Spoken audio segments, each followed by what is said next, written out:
Hi friends, welcome to cook with Sangeetha.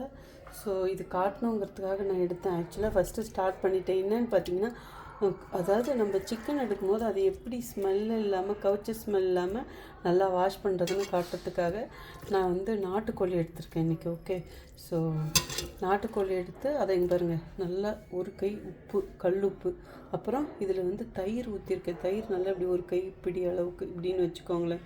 இதை போட்டு நல்லா பரட்டி விட்டு வச்சுருக்கேன். பாருங்க, ஒரு நிமிஷம், நாட்டுக்கோழிங்கிறதுனால முடியெலாம் இருக்கும்.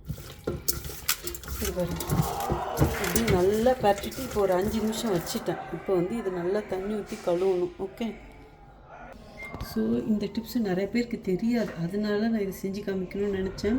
இந்த மாதிரி செய்யும் போதும் உங்களுக்கு இதில் இருக்கிற கவுச்ச ஸ்மெல் தெரியாது. நாட்டுக்கோழிக்கு ஒரு பயங்கர வாடை வருங்க. ஸோ இப்படி செஞ்சிங்கன்னா கண்டிப்பாக வராது. நாட்டுக்கோழிக்குன்னு மட்டும் இல்லை, எந்த சிக்கன் நீங்கள் எடுத்தாலும் தயிரும் உப்பு போட்டு கழுவி பாருங்கள், அந்த வாடை இருக்காது. மஞ்சளும் போட்டு கழுவணும், அது எல்லாருக்குமே தெரிஞ்சுதான். நம்ம மஞ்சளில் போட்டு தான் சமைக்க போகிறோம், அதனால நான் இதில் போடல. ஸோ நான் இது பிரியாணிக்காக பண்ணுறேன். ஸோ நம்ம குக் வித் சங்கீதா மசாலா வச்சு தான் இது எல்லாமே செய்ய போகிறேன். உங்களுக்கு வேணும்னா வெப்சைட்லேயே ஆர்டர் பண்ணலாம், வாட்ஸ்அப்லேயே ஆர்டர் பண்ணலாம். இப்போ இது ஊற வச்சுட்டேன். இப்போ இது அப்படியெல்லாம் யூஸ் பண்ணக்கூடாது. இன்னும் நான் ஒரு தடவை கூட இது கழுவலை. இப்போ இது என்ன பண்ண போகிறேன்னா, நல்லா ஒரு 5-6 வாட்டி, ஒரு சிலருக்கு இதில் ரொம்ப கழுவக்கூடாது, அந்த டேஸ்ட் போயிடுவாங்க. எனக்கு பிடிக்காது அந்த மாதிரி.